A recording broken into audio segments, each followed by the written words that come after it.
We are delighted to have Deepika Ahlawat here with us today.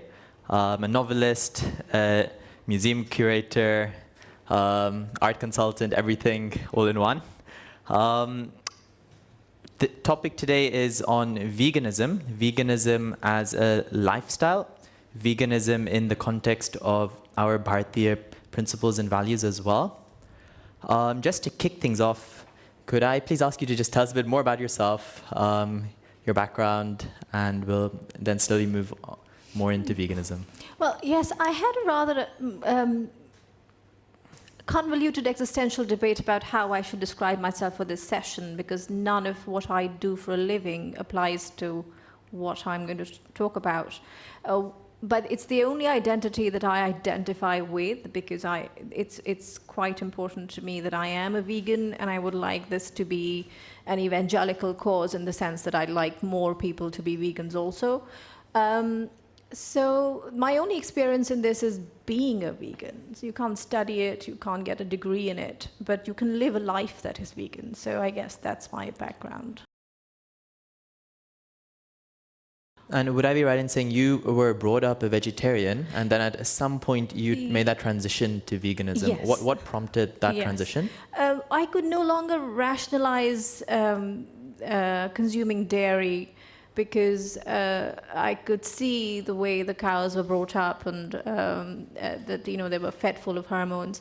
And this is true not just in the West, where we know what happens with factory farming, but also in India. I had a phase where I would drink almond milk here, and I would go to India and then happily have chai in people's houses, because I thought, oh, Indian cow milk mustn't be like that. But then, that's just rationalization, because you go and see that animals are tied to a stake all day long in extreme heat and extreme cold, thirsty, their entire life is literally bound by a rope which is like 2 meters long, and no sort of pleasure or convenience should justify that kind of continued cruelty. Did you find it quite difficult making that adjustment? Was it over a phase of a couple of months? No, it was instantaneous. As soon as you decide in your mind that this is no longer capable of giving me pleasure, because the downside of that kind of moral compromise is too much, then it no longer appeals to your senses as being desirable.